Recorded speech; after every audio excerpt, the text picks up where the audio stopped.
Don't touch that dial.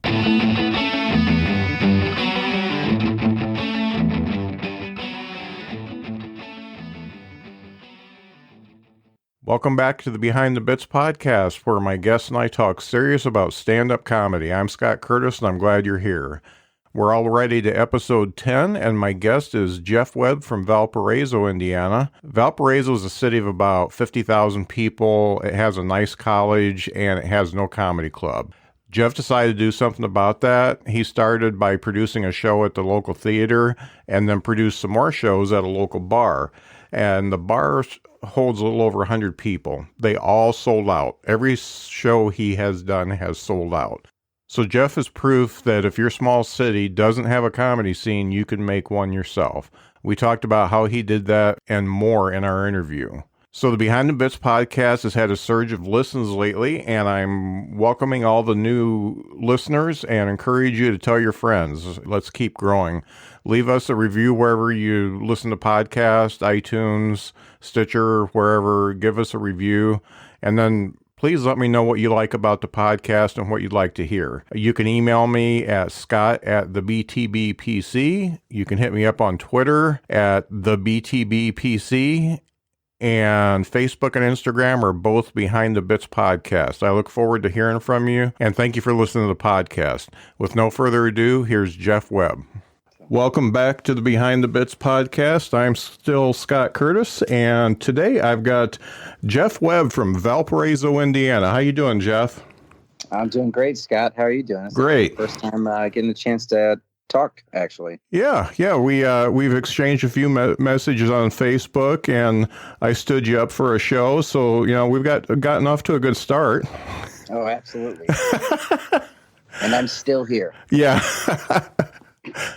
I appreciate that. That means a lot to me.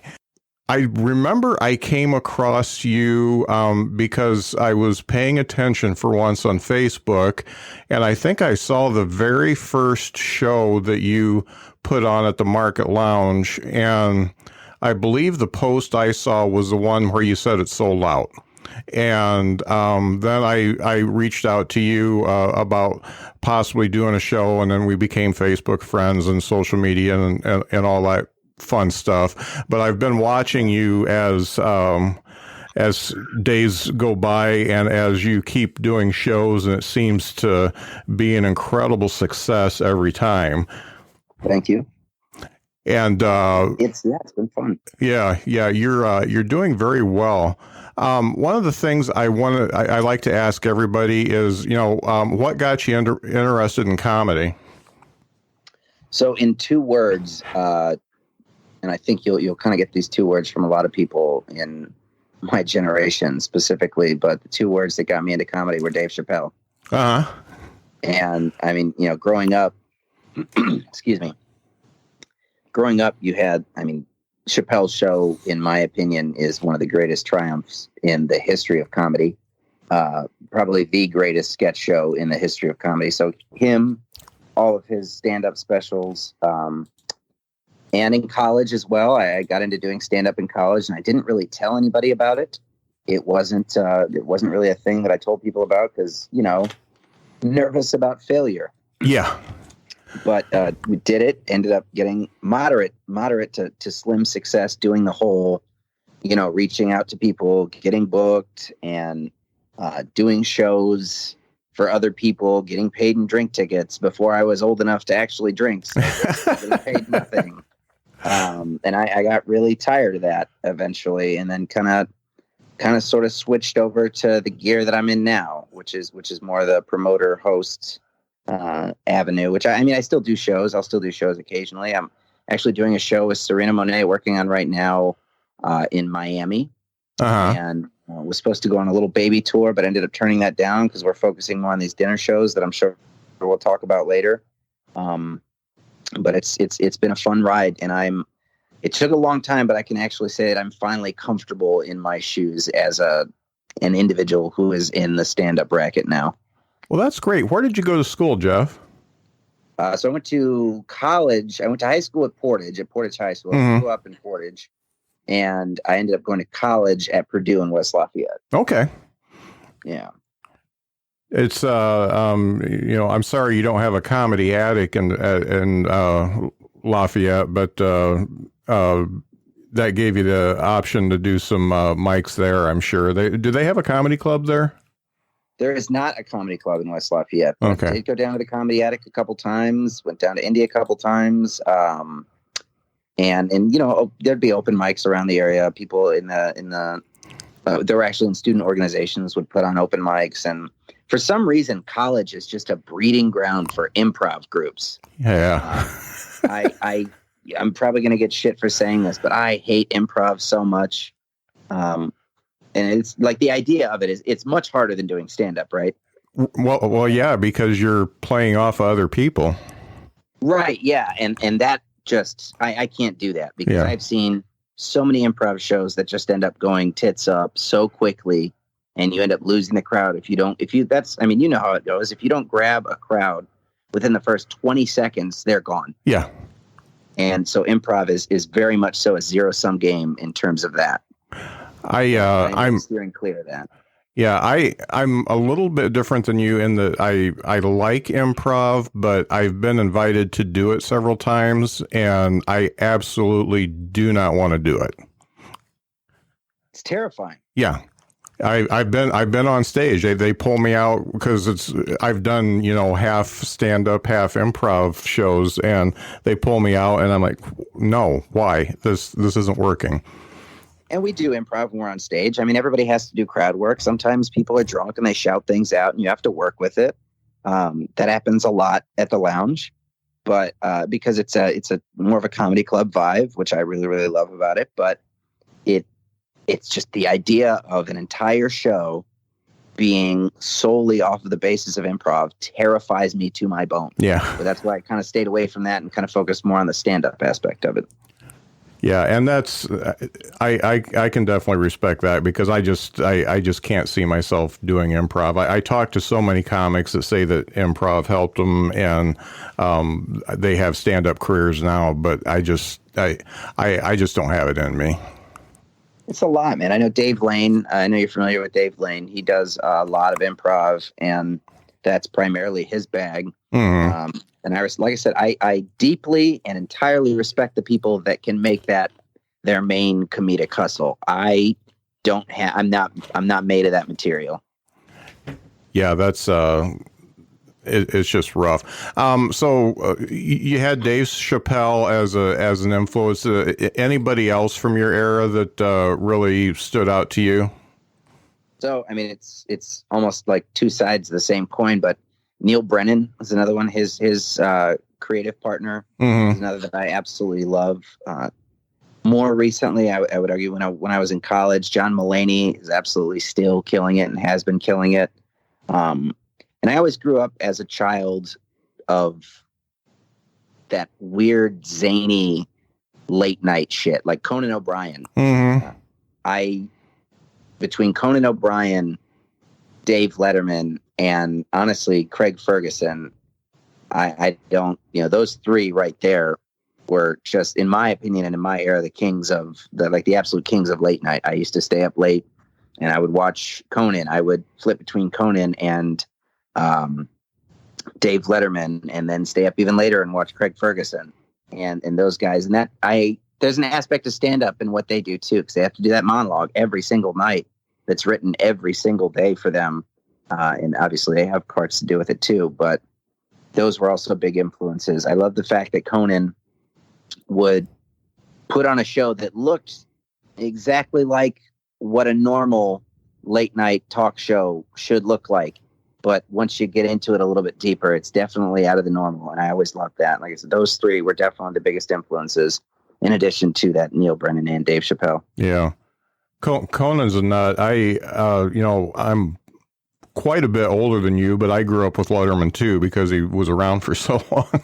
I actually remember the morning show he had, so that's how far back I go. And when he started late night, I was the same as you. I was in I think high school, and I just stayed up every night and watched it because our VCR never recorded properly, and so I just stay up and watch it every night. And it was just so out there. And I guess the thing I liked him is that he just kind of thumbed his nose at convention, Right. And the fact that, okay, a show's supposed to be like Johnny Carson, but I'm not going to do that. And you're a big star. I don't care. And that was a big thing that rubbed off on me. I mean, we had our Johnny Carson. We had Johnny Carson. We don't need another Johnny Carson. Right. I think, like you said, he made that his own, and there's a reason that he's still doing it. Almost 30 years later. Mm-hmm. So he's definitely on that Mount Rushmore of late night hosts, in my opinion. Right. So thinking about when you started doing the mics and not telling anybody about it, and which is absolutely fantastic. I wish that I hadn't told anybody about my early sets, because a lot of them won't ever come out again. So, yeah. Right. But when you think about doing that, at what point did you start feeling like, hey, I might be okay at this, and I might get a good 5-10 minutes, and I may be able to build on that? So I ended up stopping doing stand-up for about 3 years, and I did not come back to it until literally January of last year. Okay. So I left. I didn't do any stand-up. I did none of it. I ended up changing careers, and it ended up being something that, I worked for, as a news producer for NBC for a while. I worked as a teacher for a while. I worked as in Pete Visklosky, our congressman's staff. And these jobs aren't really good for people that want to go on stage and tell stories about their dick. And so I ended up waiting until I changed my career again, and then went past that. And eventually I was like, you know what? Life is too short. I want to do this. I'm going to go back into it. I'm going to go back into it with a vengeance, and we're going to just make it happen. And it wasn't until I came back to it in January of last year that I started telling people, and in a big way, I'm like, hey, I'm doing this. I'm doing it different than I did last time. We're going to make it a coalition. We're going to build a brand. We're going to do what we can to make this a thing for not just me, but for people around me. Mm-hmm. Do you feel like stepping away from it for a little bit and getting the work experience that you had? Obviously, you had some responsibility. Do you feel like you're a little bit more comfortable doing it, and you've got a little bit more confidence, and you kind of understand it almost from a business perspective? 100%. And I'm really glad that happened for a couple reasons. Every reason that you just said. I feel more confident. I feel more capable. The laughs are definitely a lot better than they were when I my first trip around. Mm-hmm. But beyond that, it's like you watch these younger guys, and I'm sure you see it too. You watch these younger guys that, like, they are definitely putting the buggy before the horse. They're like, okay, I've done 5 open mics. I'm going to do a podcast now. Yeah. I've been booked on 3 shows. I'm going to make T-shirts now. I got my first payday. Somebody gave me a $20 bill for doing a 10-minute set. I better make a stand-up comedy Facebook page now. Yeah. Like, it's like these, you know what it kind of reminds me of? It kind of reminds me of if a singular stand-up comedian was a pyramid scheme. Yeah. Like, there's like, come on, all my friends and family like the page, and it's just incestuous. And yeah. I'm glad that I got past that and kind of took the ego out of it. And I think that's the one piece of advice that I would give every single person that's either been doing it or is trying to get into it now, is just, dude, try to take your ego out of it. Like, when I market these shows, I don't put my name front and center in every single one of these shows like a lot of people do. Mm-hmm. Because I'm sorry, booking comedians does not make you a good comedian. I don't care how big they are or how big they were. Booking a big name or a small name or putting a show together that's successful does not make you a good comedian. And a lot of people need to realize that. Right. It's so funny that the way you talked about, the open micers and how they put the cart before the horse. I seen so many that, and I know it's ego that they just, they will not let go of a bit, and the bit's not going to work. They can say it 100 different ways and it's not going to work, and they won't purge it. And, that's one of the things that I wish I could talk to them and say, hey, this isn't going to work for you ever. But then I just piss them off and then I wouldn't have a friend anymore. So, and you know what? I wish that you could. And I try to skate around doing that to the people that come, but God, just in general, people that hold on to bits. And I've noticed that people get so comfortable around here, especially like within, the Northwest Indiana, Chicago. I'm sure where you are out a little bit further east, it's the same situation. These people, a lot of them just don't write too. Mm-hmm. It becomes hard because I know you book shows, and how hard is it for you specifically that you've noticed this, like you really like a comedian, you'd like to book them, 3 months down the road, but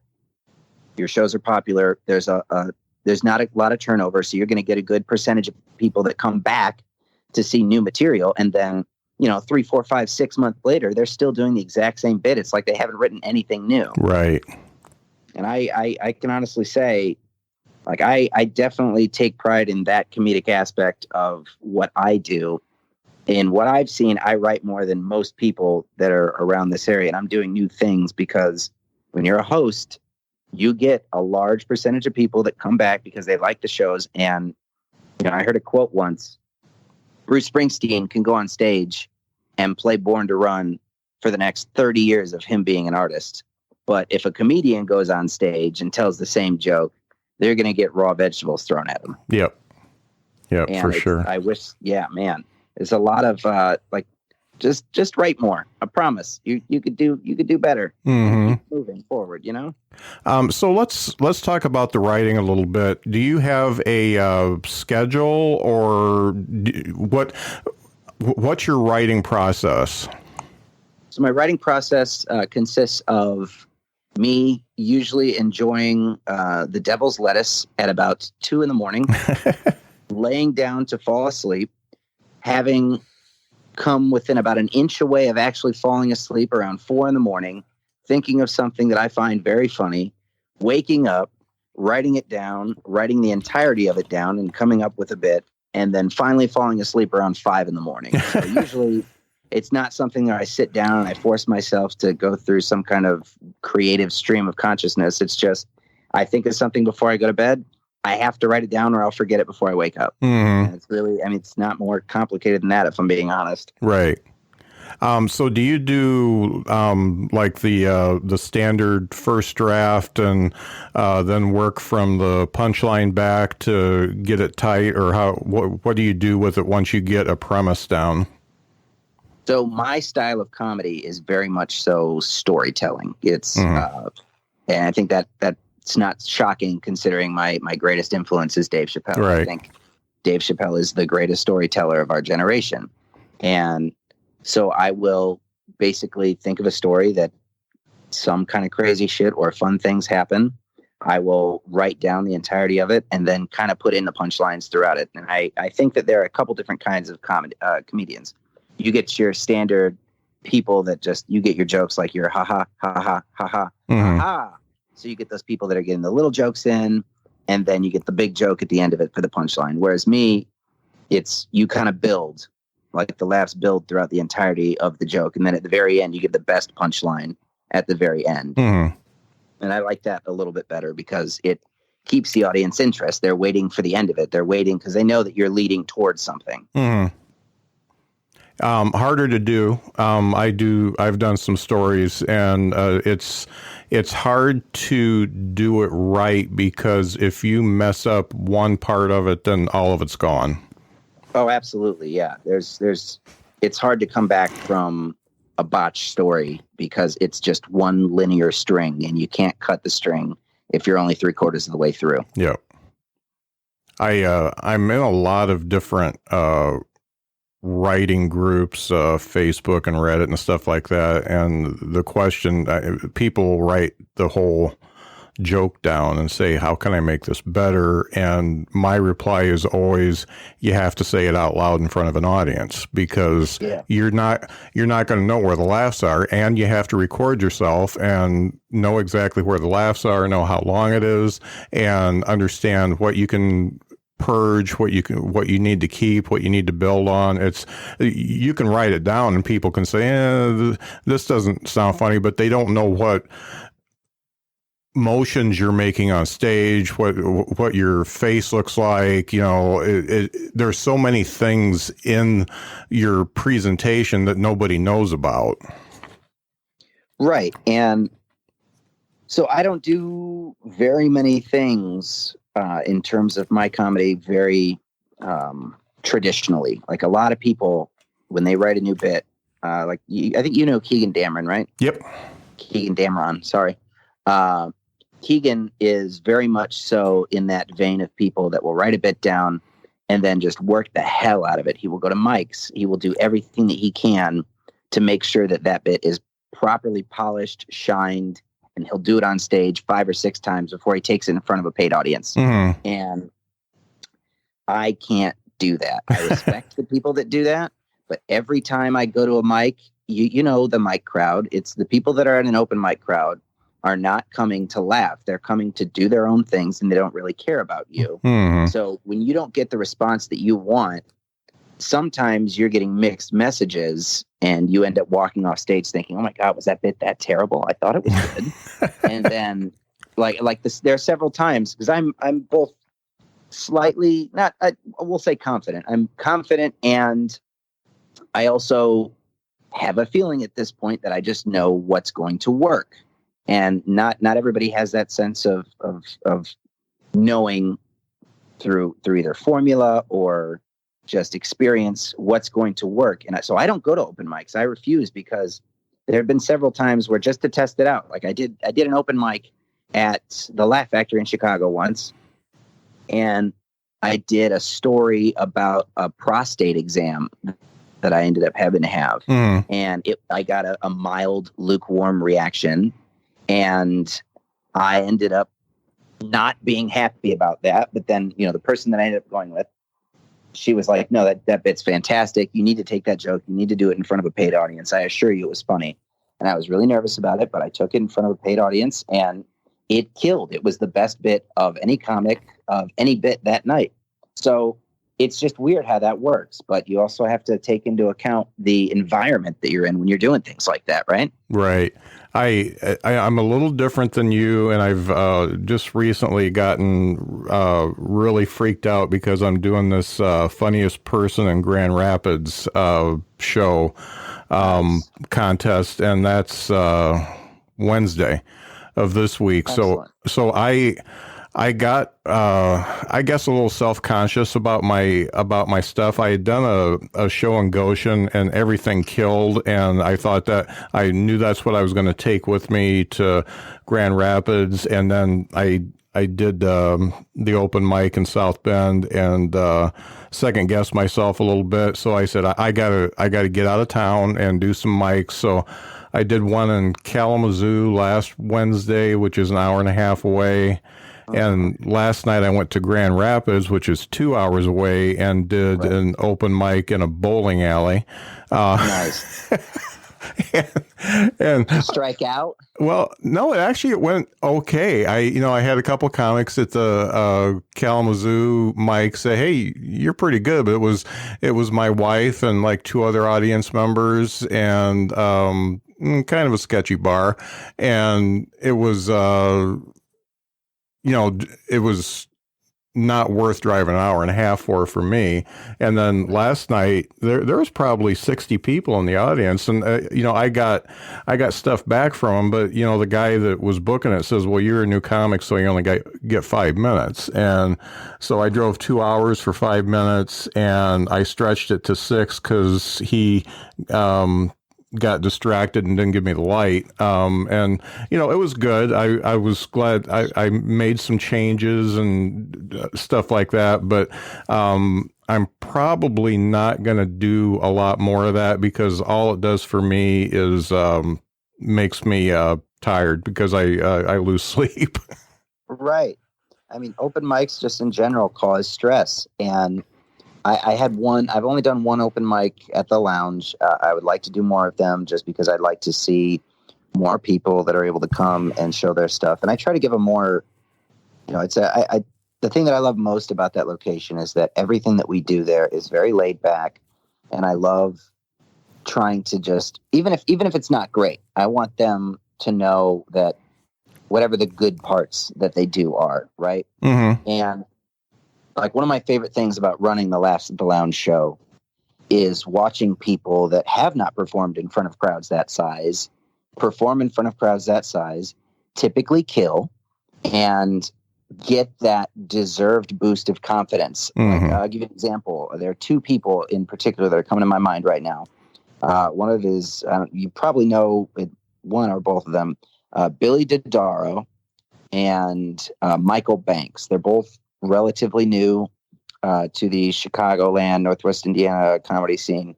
And neither of them had performed in front of very large crowds. And Michael Banks, I had him booked, and he did one of the Laughs the Lounge shows. He did a fine job. He did okay. We talked about it. There were a couple of things I thought he could have done better. There were a couple of things he thought that he could have done better.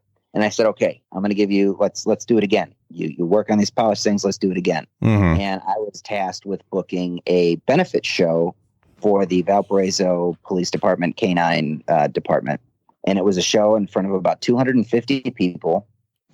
And Mike was the second comedian behind Dean Jernigan, who you definitely know. Yeah. And he went up there, and I'm totally and completely comfortable with saying that Michael Banks had the best set of his life that night. He absolutely slaughtered. Like, he was floating on a cloud. And Billy Dodaro was the same thing. We had most recent Laughs the Lounge show is we're recording this. Today is Monday the 24th, right? Mm-hmm. This show was on Saturday the 22nd, and he was the first up there. It was Billy Dodaro was the first up there, and you could tell he was nervous. He was like, "This is definitely the biggest crowd I've ever performed in front of." Billy slaughtered that crowd. Like, he got away with murder in front of 110 people in that room. And I came up to him afterwards, and I always tell people, I always preface it by saying, I don't mean this to sound condescending or patronizing in any way, but I want you to know that I'm extremely proud of you because, oh my God, you killed it. And that for me is the most fun thing. Right. Is getting to watch those people just freaking kill it in front of those larger crowds. Yeah, I don't know Billy, but I know Michael. He actually did one of my shows that I do Thursday nights at Vegetable Buddy sometimes, Yeah.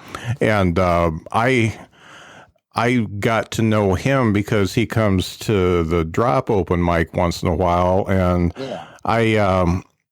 When I see somebody that looks kind of interesting, I always introduce myself, and I don't like push myself. I just say, hey, I'm Scott. If you need to know anything, let me know. And I had introduced myself to him, and it turned out it was his dad that was with him that night. And I asked him if he'd be part of a bit. And I've since axed that bit, but we did that. So we started talking, and he is definitely, and I know what you're talking about, because when you do an open mic like that, or you do a showcase show, you find those diamonds in the rough, and you can kind of help them. You can, because once you put them on a show, then they're going to listen to you a little bit more. And Dean Jernigan, I mean, holy cow, I turned you on to him, and he's that diamond in the rough for me. And just good guy, man. Yeah. He's a powerhouse. He is. He's again, like he did a Laughs the Lounge show, did great. He was on that Canine fundraiser, did great. I think both of them, the Canine fundraiser, I think for Dean, definitely for sure was his biggest crowd. And he was a little nervous going up there because it was well, I mean, you got to think of your demographic. Who are the kind of people that are going to pay for a ticket to a police fundraiser, right? Mm-hmm. So that was definitely a worry for all of us going into that show, but it ended up going really great. And for some reason, I make fun of Valpo all the time for being an extremely white, stuck-up demographic. But man, every single show that I put on at the market, those people come to have a good time. Going back to, I hate to keep backing up, but you were talking about the audience that you're talking to at the Market Lounge and for the benefit and things like that. So in your particular act, what kind of point of view do you put across? Because obviously you just told me that you're smoking weed at night and getting your ideas. You've obviously got some different millennial type ideas than probably most of your audience. So what do you do out there? So I try to be as relatable as I can. So for instance, the 22nd we had four booked comedians and I hosted, and my formula is, I have 4 comedians, so 3 features and a headliner. I'm going to go up. I'm going to do the longest set that I'm going to do before the first. I'm going to do another 5 to 7 before the second. I'm going to do another 5 to 7 before the third. I go on stage before the headliner. I do my thank yous. I make sure I tell people when they're cashing out to tip the shit out of the bartenders. I thank you to the owner. Thank you to everybody coming tonight. Make them clap for me, so I get my ego pump. Mm-hmm. But I don't do any comedy before the headliner, and I don't go back on stage after the headliner because I like them to have the respect of being that. Right. That last, that's your ultimate. That's your peak. That's where it ends. Mm-hmm. But in terms of the 3 bits that I did this past Saturday, I did a bit that I recently just finished. It was basically just a story about a Valentine's Day that I had 2 years ago with a girl that I've been seeing for only 2 weeks. And I interjected a comment about how my dick is basically a match and I can go basically once, but I'll go as long as you want me to, so long as you give me a snack break at a certain point. And then at the end of it, basically, the punchline was, she made me have sex for the 4th time that night. When I pulled out, the condom was still inside of her. And fortunately for her, she was able to get one more final Valentine's Day gift, which was a Plan B pill. I feel like that was relatable. The next story was actually, it wasn't even a story. The next bit was me talking about an incident that happened at the previous Laughs the Lounge, where Dwight Simmons was headlining, and we had a heckler try to ask him a question in the middle of his set, and she was trashed. And then at the end of it, she ended up asking him if he could do anything not racial, or if he wasn't able to do anything if it didn't involve race. Oh. And I was just, my jaw hit the floor. I was like, Jesus, what do I do at this point? But to Valpo's credit, that crowd turned on that woman. They started booing her. Somebody stood up and screamed, "Get the fuck out." Oh. It got crazy. They went off on her, which was awesome. So I told that story. And then the final bit was just a story about how I accidentally got my mom too high on Christmas Day to finish cooking for the whole family. So most of the stories are relatable. It's not like I'm going up there and being like, "Oh man, so my fidget spinner broke today." Yeah. You know what I mean? But I try to keep the stories relatable, and everybody at a certain point in time has probably had to deal with condom issues. Everybody has dealt with some kind of crazy thing with their family. And I like I said, the stories that I tell, I try to keep relatable, prostate bit, this, that, and the other thing. And I try to make sure that it's accessible to everyone. Mm-hmm. That's, I'm the same way. And I find that, obviously I'm 55. My age crowds, actually respond pretty well to me. But if you go back about 10 or 15 years, I think they respond better. And then the younger crowds actually respond when I start using young terminology like shorty or boo or haters and stuff like that. They just think that's funny. So there's ways to relate to everybody. Exactly. And again, going back to young comedians and people that are just getting into this, it sucks to see so many people that have the mentality that, well, I'm the comedian. You should come to me. Right? Mm-hmm. Like, no, you have to play for your audience. You have to know what you're looking for in order to get other people to laugh. It's not all about you, man. Yeah. And entertainment is for the paying customer, not for you. Exactly. Yeah. Yeah, that's a hard one. And people, I notice young comics who take on a very pointed and sometimes controversial point of view in their act early on, and I don't know how you can ever be successful at that. Right, because you're skating on a razor's edge and you're basically expected to stay balanced on that razor's edge because that's the precedent you're setting for yourself, right? Yeah. And you see it all the time, the people that do the extremely, extremely vulgar things or borderline racist things just to get reactions from people. It's like, if you need to be a dick and your quote unquote persona is I'm an asshole, just to get over, stop. Mm-hmm. Like, stop doing what you're doing. Nobody's going to like you. You're going to end up pissing off somebody or multiple people, and you'll end up ruining any good faith that you have in the community. Yeah. And you see it. And there are a couple people that come to mind. Obviously, I won't name names, that do that and continue to do that and are doing that to this day. Yeah. It's a self-awareness thing, I think. And some people just don't have it. One of the things I point to when folks are like that is, I ask them to look at George Carlin's first 3 albums and then compare it to his last 3, and totally different stuff. And he was able to mold himself into that because he was so popular based on the earlier stuff. Then he could start bringing out more of his anger at the world. Right.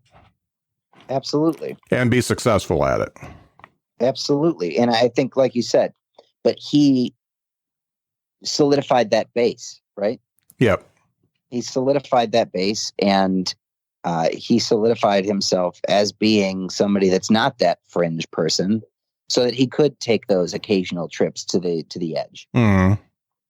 And that's why he's respected and considered one of the greats. Right. So I really want to take a little bit of a deep dive into the shows that you're putting on at the Market Lounge there. Sure. Let's talk about the first one. How did you, first of all, come about wanting to do it there? What did you do to promote? Who did you get to perform? How did all that work out for you? So I ended up actually getting a job at the Market, and the Market's it's a larger complex. They use it for larger entertainment performances, weddings, banquets, larger corporate events, things like that. And then also there's the lounge, which was opened in a space that was largely unused the majority of the time. And the person that started managing that bar, his name's Tyler Ingram, and was set a precedent and set the stage for a really, really tremendous space, regardless of what goes in there. And then I started actually working there. And I went to the owner and I was like, hey, man, I think this would be a prime spot to do a comedy show. It's a really relaxed feel in here. I think that if we set this up and put cocktails out with the stage here, we could actually give this a very, very familiar comedy club style feel. And the owner, whose name is Jason Rudy, was all about it, because if there's one thing I could say about that man is he is not afraid to take risks. He is not afraid to do something if it sounds cool. Mm-hmm. And I love him for it. So we did the first show, if I'm not mistaken, back in August. And I'm trying to remember everybody that I had on that show, and I'm starting to not remember all of the people that were on it. I know that the headliner for sure was Rebecca Gibson. Mm-hmm. The headliner was Rebecca Gibson. I know Chris Trani and Tucker Brookshire, all three from Chicago, were there for that show. And there were two more, and the fact that I cannot remember them right now makes me feel very bad. However, everyone did a great job, but it was a great learning experience for me. The room was set. The room was spectacular. Valpo doesn't really have a lot of stand-up comedy. And so we were able to interject that into the entertainment atmosphere of Valpo. And, Market in general, having a following didn't hurt. I'm not going to take all the credit for that. Market has, a following in general for the events that they put on. Mm-hmm. So I organized this. And one of the first learning experiences that I took from it, Aaron Hugger was also on that show. I just remembered that, was don't do a total of 5 comedians and yourself. There's a certain, the sweet spot. Yeah. You can't go too long. Otherwise people stop losing interest. And I don't want to say that I regret having as many comics as I did that night, because fewer people were interested in the headliners act because they were exhausted by the end of the night. Yeah. And I feel bad because Rebecca Gibson is hilarious. It was she was still hilarious that night. Everybody to this day tells me that she's fantastic and we want her back. But that was a learning experience. And then we moved on, and it was 4 comics in total plus myself hosting. And that formula has worked tremendously well. But it's just one of those things too, where the first show did do well. People did have a good time, and we probably had a retention rate, if you will, of at least 40 to 50% of people. I'm willing to bet 40 to 50% of people bought tickets to that next show. And it was good. And going forward, we did August and we did October. And those are the only 2 shows that we did last year. And then I told the owner and discussed it with Tyler. And I was like, this is the deal. My goal this year is to put on 1 comedy show in the lounge every month this year.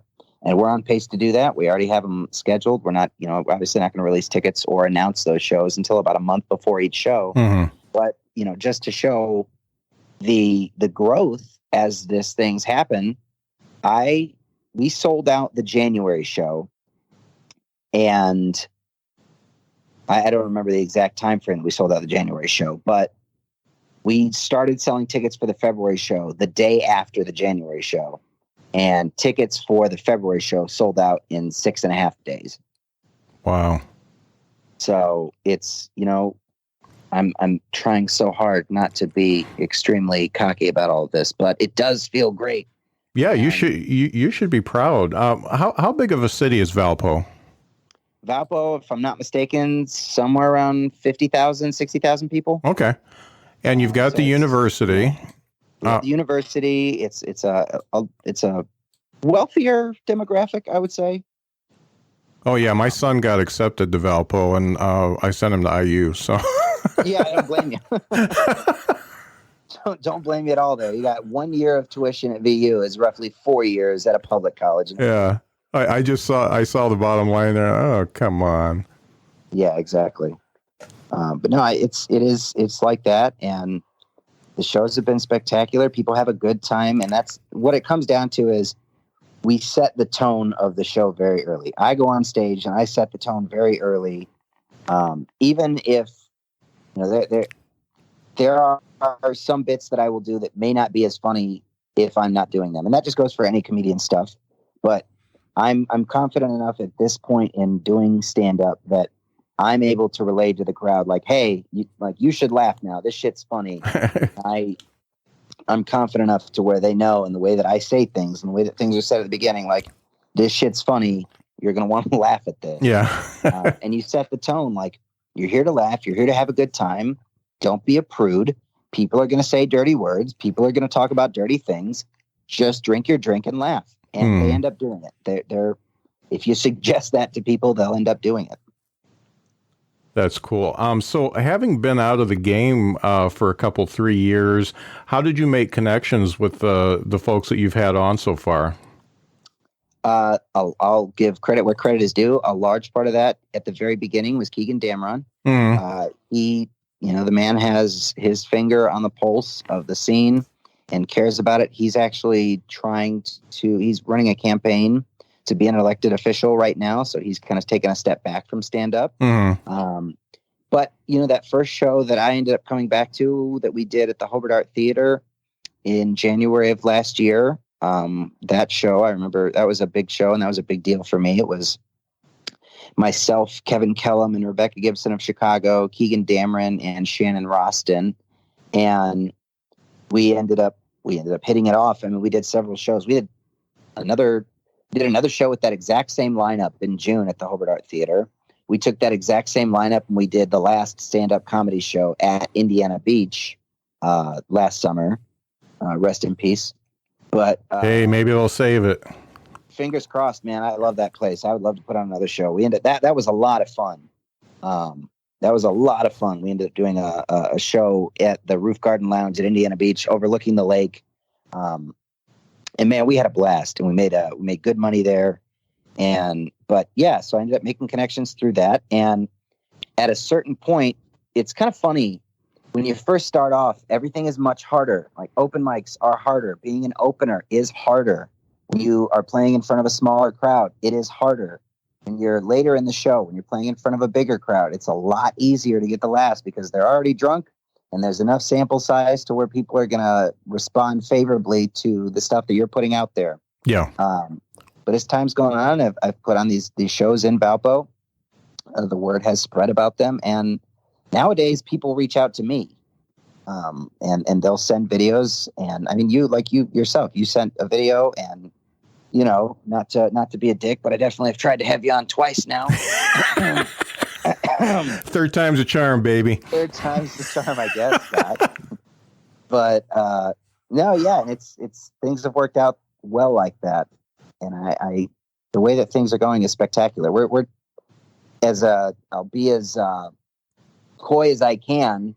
There's even a couple other things in the work to try and get something a little bit more permanent and full time in Valparaiso, and that's pretty much all I can say about that. Mm-hmm.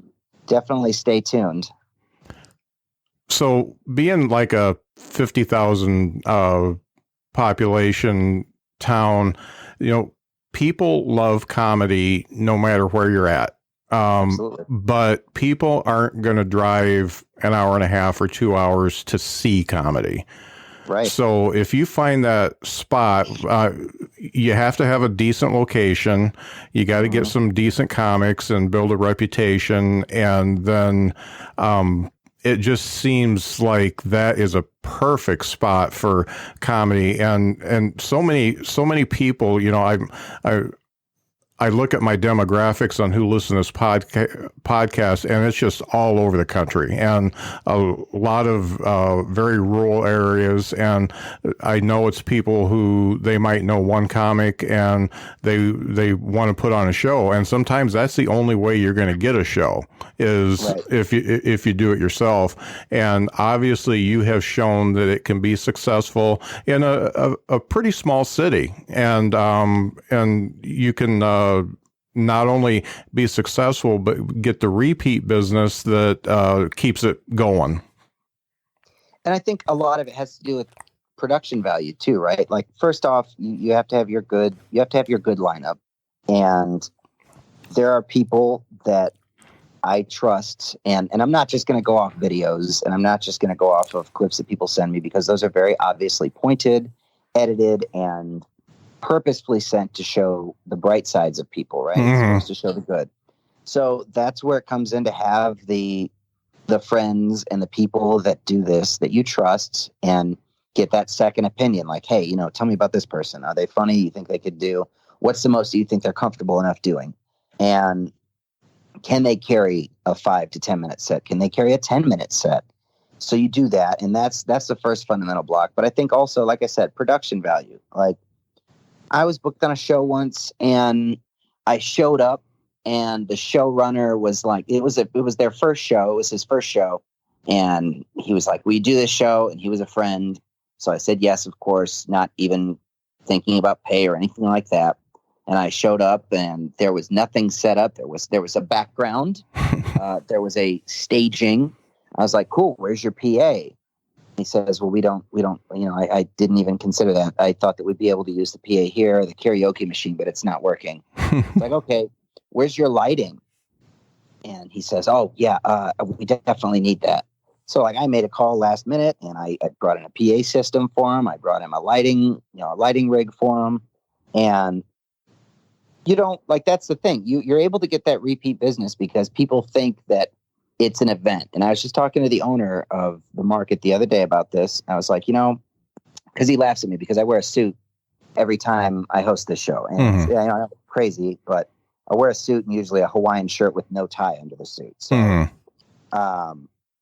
and he joked with me. He said, I'm surprised, you always look really good for these shows. I'm surprised you're not the kind of person that would wear sneakers with a suit. I'm like, I want people to feel like this is an event. I don't want them to think, I'm going to a bar to hear a shitty bar band play Welcome to the Jungle for the 4 millionth time. You know what I mean? Like, this is an event. This is a place that you want to be. We care about this. We want you to feel as though you're at something that matters. So the production value is great. Make sure that the music and the intro is great. Make sure we have that place looking like a stand-up comedy club. Like, there are candles on the tables. There are stanchions around the bar. And the lighting rig is perfect. The sound for the PA is perfect. And those are the things, not stupid, but the minute details make all the difference in the world to get that repeat business when people think that it's an event. Yeah, the people who come in, they feel like they're being appreciated. Absolutely, and they should feel like that. And you know what? It's a partnership too, right? Like, I have a great partnership with the owner of market, and these people are being charged $10 a ticket to come in and see 5 comedians over the course of 2 hours in a really nice environment, in a room that is built to look like a stand-up comedy club, like a bona fide stand-up comedy club. And they're willing to spend, if you go out and you think, okay, you know what, I spent $10 on a ticket, I don't mind spending $30 at the bar. And that's a wonderful two-way street, because the bar and market is making their money. And not only that, they're getting drunk, so they enjoy the show a little bit better when we're on stage. So it's a good formula. And it's also an attitude, not just the look. I went to a show a couple years ago, I think it was in Schaumburg, and it was one like a Laugh Factory or something like that. It's one of the bigger franchise comedy places. Was it Riddles? No, it didn't start with an R. Comedy Shrine? Could be. Okay.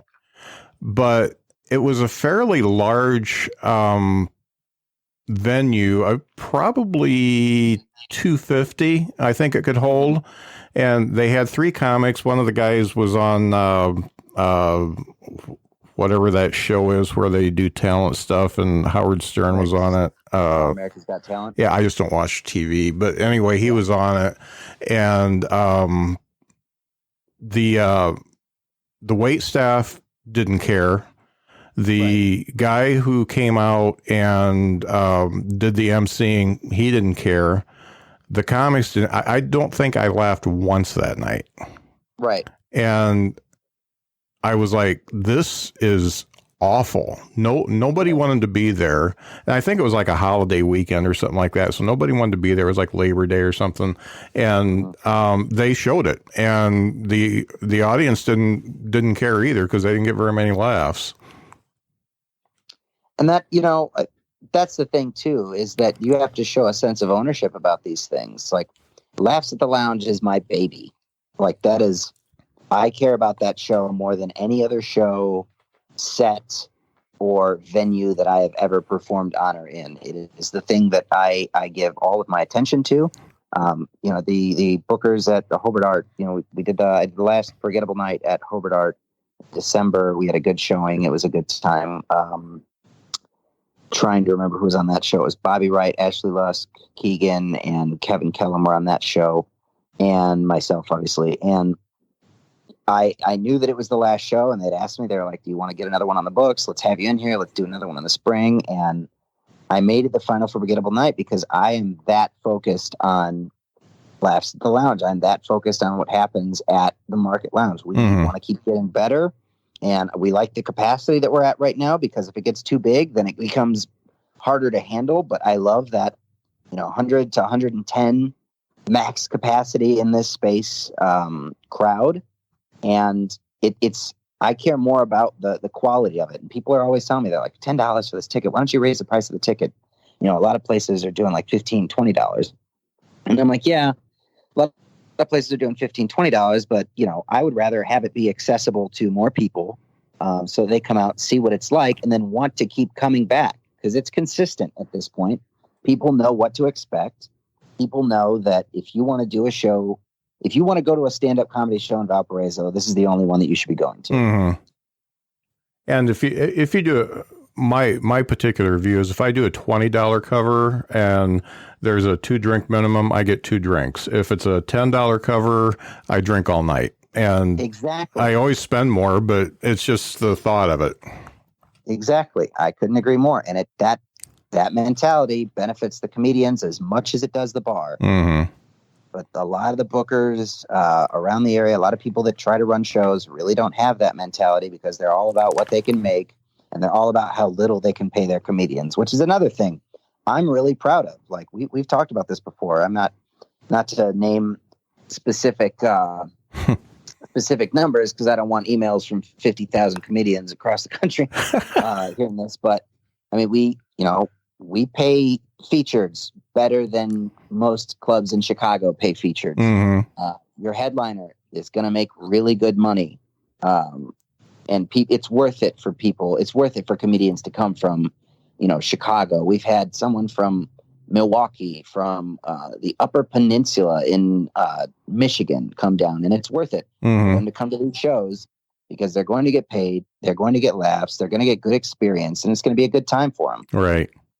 I don't want to pump you up too much, but after Dean did the show at the Market Lounge, he always leaves me voice messages on Messenger and instead of typing. And there was, I swear there was like 14 in a row.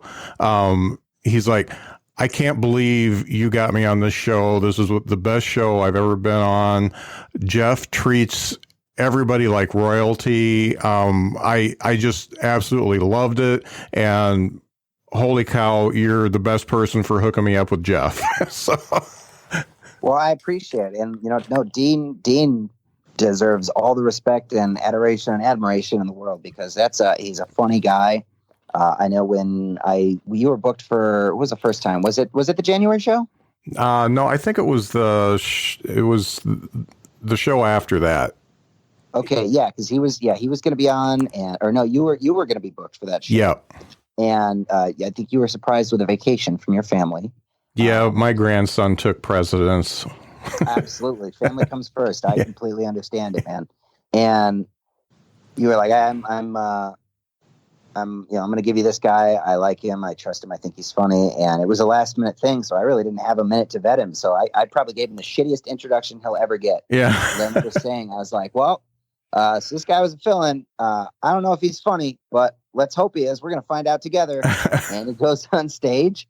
And I introduced him from the wrong city, and he went up there, killed it, and I apologized. And I think to make up for it is another reason that I asked him to come and do the canine fundraiser. But Dean is hilarious. He's a funny guy. He's confident in what he does, even if he's not actually confident. It looks like he's confident, and that's the difference right there.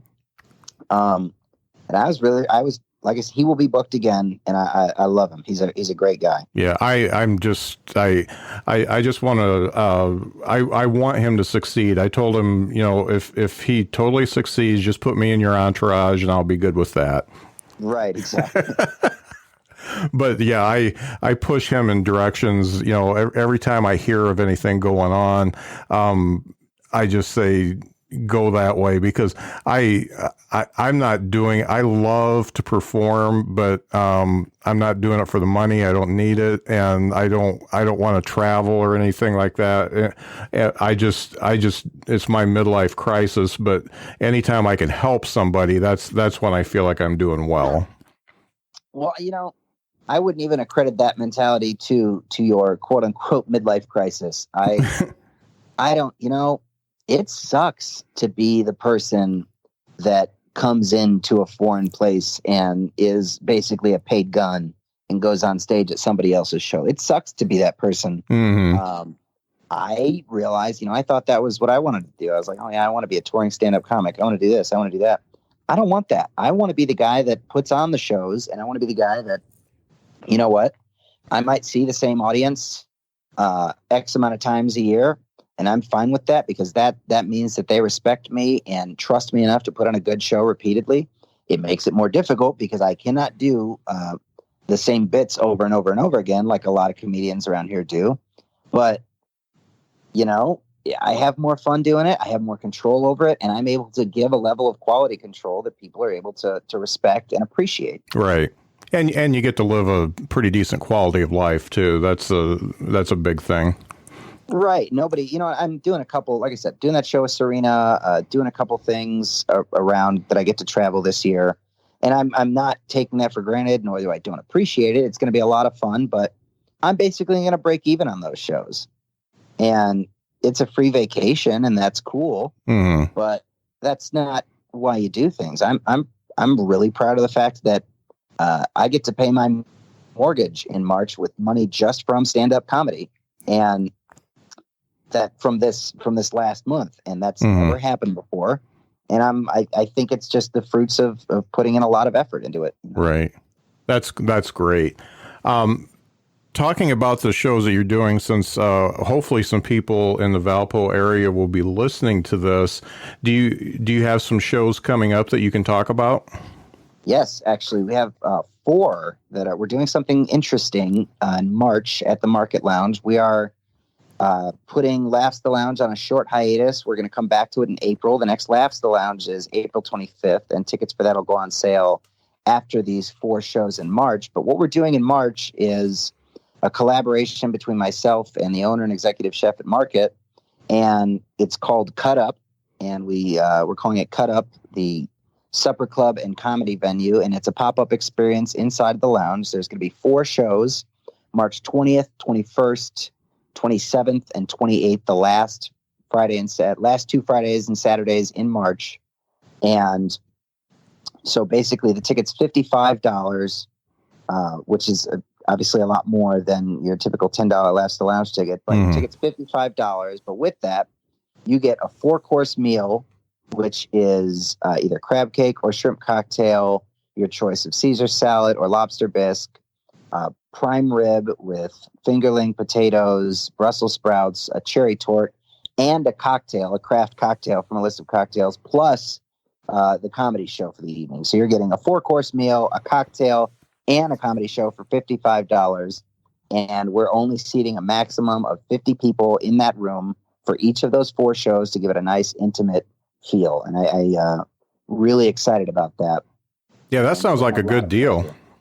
It is. I think it is too. Because you'll end up spending you go to a nice steakhouse, you want to get a 4-course meal, including dessert and a cocktail, you end up spending more than $55. Oh, yeah.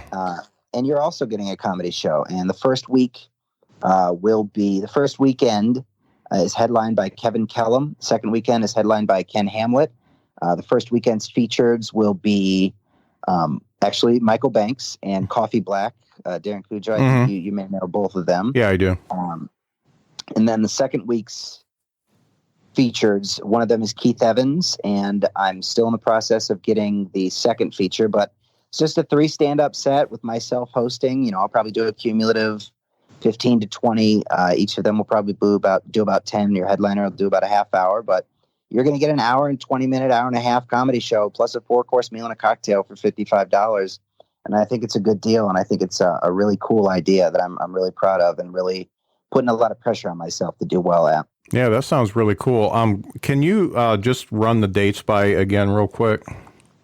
Yes, for that, again, so for Cut Up, the comedy venue and supper club pop-up experience, the dates for that are the 20th, 21st, 27th, and 28th of March. So the last 2 Friday and Saturdays. Okay, I'll put that in the show notes too. But I always like to repeat things so that because people always listen to the last thing that was said. So. Right. Yeah, definitely. Like I said, definitely tickets are on sale for that right now. They are selling. I think already a fifth of all tickets for all 4 shows have already been sold. So if you're interested in doing that, you can check out the Market Lounge on Facebook or the Market Events on Facebook, and you'll see it's called Cut Up. Definitely get your tickets now because they will go quickly. Yeah, that's a great idea, and I wish you the best of luck on that. If that works out, that's going to be great for you. Thank you very much, Scott. I appreciate it. It's been nice to talk to you, man. Yeah. Just one last question. I always like to get a little nugget for the new comics out there. What do you know now that you wish you knew when you started doing comedy? Don't trust bookers that don't give exact dollar amounts for the fucking show. First off. Second, just that kind of goes along with the first one. Know your worth, and you probably are critiquing yourself a lot harder than the people in the audience are. Mm-hmm. That's very sage advice. Thank you. My pleasure. Well, I hope that some people use it. Yeah. Well, Jeff, it's been great talking to you. Once again, this is Jeff Webb from Valparaiso, Indiana, and the shows he's been putting on is at the Market Lounge, and you can find that on Facebook and all the. He actually puts out real events for that, so they're easy to find. Just look under the events on Facebook, and I'll put links to your. Are you on Twitter, Instagram, all that? I don't really use them that often. Yeah. I probably should. Yeah, I'm starting back up again, and that's social media is just a pain in the ass. But it just sucks. Yeah, it just sucks. When you do a podcast, you got to do that stuff. So that's what I'm doing. But I really appreciate you being on, and some real good advice. So, folks, if you don't have a comedy club in your town, you can put on a show, and it can work out for you just like Jeff. Thank you, Jeff. My pleasure. It's been a pleasure talking to you, friend.